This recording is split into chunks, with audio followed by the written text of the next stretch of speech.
Hello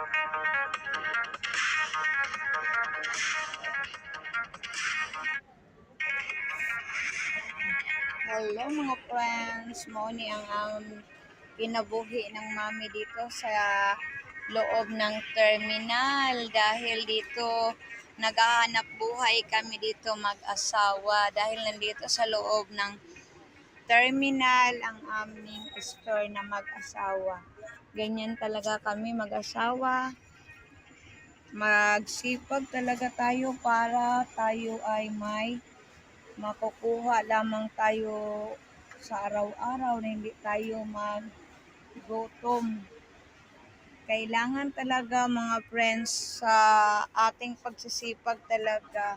Kailangan talaga natin mga friends na magtiyaga para maarating natin ang ating mga pinapangarap sa ating buhay. At mga friends, yun talaga. Yan, ganito ka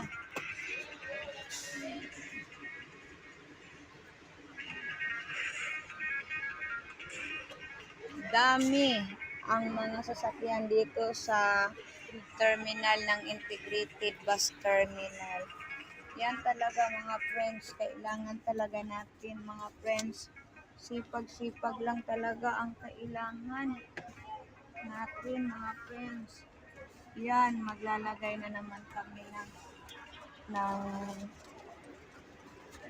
papalamig na naman kasi nauubos na ang ano.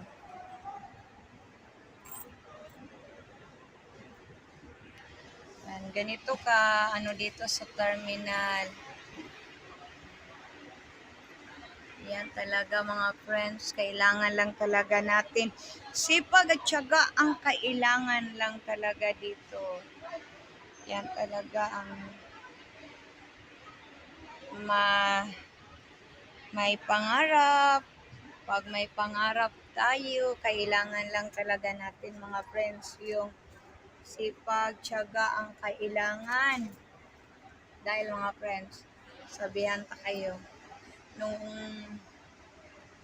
mga panahon ng mga nakaraan ng una, mas maganda talaga mga friends yung magsipag talaga tayo at magtiyaga.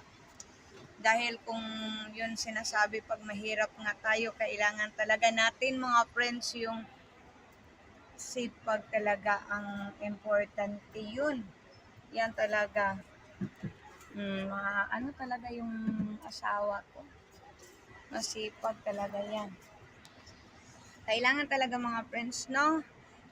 Pag mahirap nga tayo, yun talaga, pag mahirap nga tayo, kailangan talaga mag-ambisyon tayo na yung pang-ambisyon natin, sabay natin po ang ating pagsipag sa ating sarili para hindi naman natin maranasan yung mga paghihirap natin, hindi natin iparanas sa ating mga anak.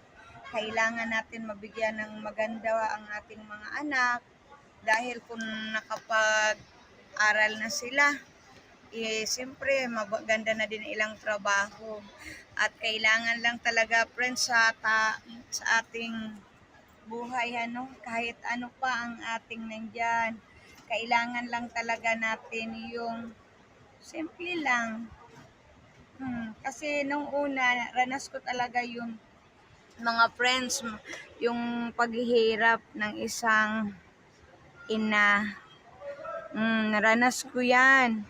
Dahil yung paghihirap talaga, hindi man natin masasabi, pero pag sabihin na magsipag talaga tayo, itaguyod talaga natin ang ating sarili, ang ating pamilya na hindi tayo maghirap. Sa atin naman yun, na hindi tayo gusto na maghirap. Sipag lang talaga ang kailangan kasi nung una na kung mahirap nga, estado talaga.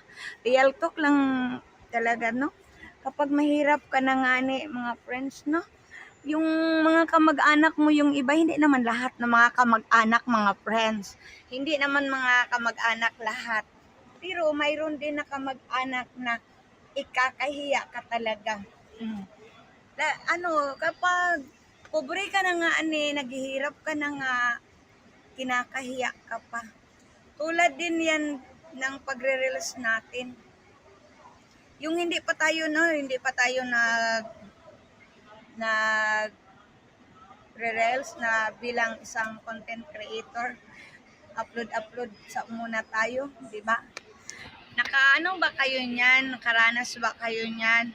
Na naga-like naman yung mga ibang kamag-anak, yung mga kakilala mo, yung mga kaibigan mo, yung mga kadugo mo talaga, nagla-like. Pero pag isa ka ng content creator, parang takot na yata sila mag-like sa ating mga ginagawa kasi hindi lang natin alam kung nahihiya ba sila, kinakahiya kita, or hindi nila alam kung ano ang pinagagawa na nila. Kaya iyon talaga, no, pag pumasok tayo dito sa pagka-content creator natin, kailangan talaga natin yung ibigay natin, yung mapansin ba tayo. At siyempre, gaya din ng paghahanap buhay. Kailangan kung kulang pa yung pinagkikitaan natin, siyempre magagawa tayo ng paraan na ikakabuti natin yung mga yung mga kita natin na hindi sapat. Nagagawa talaga tayo ng paraan para makakuha tayo ng mga friends, di ba? Yung hindi tayo magutuman, mabili natin yung ating kailangan. Pero may friends, may panahon na hindi naman lahat mayroon. Yun nga sinasabi na hindi naman lahat mayroon, kailangan talaga na magtabi. At saka kailangan naman talaga, friends, no, yung ating life, kapag mahirap tayo, kailangan talaga natin magsipagtiyaga ang kailangan para hindi na tayo pa sa iba, kasi nakakahiya naman.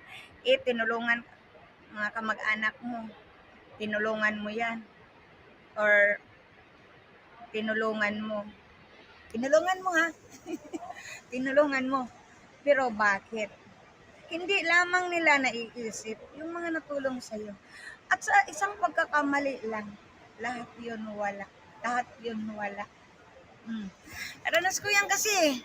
Nung una kasi, kahit ako wala, pero nagtutulong ako. Yun, hindi lahat pala na tinulungan mo, yung may kusang mabuting kalooban sa'yo. Hindi lahat. Pero yung mga natulungan ko talaga, yung iba, bato-bato sa langit, ang natamaan, wag magalit kasi real talk lang to. Yung iba ko pag tinulungan mo at tapos na yung tinulungan mo, wala na. Hindi na nila naalala yung mga paghihirap mo, sa mga pagtutulong mo sa kanila, kung paano sila nung una, hindi nila na naalala yun. Parang na-amnesia ba? Nana ba? Kaya kailangan talaga tayo, no? Mas mabuti talaga tayo sa ating kapwa, huwag tayong piliin talaga. Kasi mahirap na kapag ang attitude na ang umiiral, mahirap na. Yun talaga mga friends, no, real talk lang po sa mga tao na sipag at tiyaga ang kailangan para umangat ang ating buhay, ang ating sarili. Kasi ranas yan ng mami noon. Mga friends, sabihan talang kayo, no? Nung una, kapag mahirap nga sinasabi, pag mahirap ka, hindi ka kilala. Hindi talaga kilala pag mahirap ka. Kaya kailangan matuto na iangat ang sarili. Kasi sa atin naman yan kung gusto talaga natin hindi tayo maghirap. Sipag, tiyaga. Yun. Tapos pasensya. Yun talaga kailangan. Yun, kahit pagod. Go lang, go. Kahit kailangan. Kailangan lang talaga kahit pagod na. Kunting relax. Yan. Yan talaga mga friends no. Sipag tiyaga, kailangan. No? At parang ano, buti ka hindi na umuulan. At kung nagustuhan nyo po ang video ko po sa Kunigato, paki-like and share naman po. Bye-bye. And God bless po sa ating lahat mga friends, mga palangga. Thank you for watching.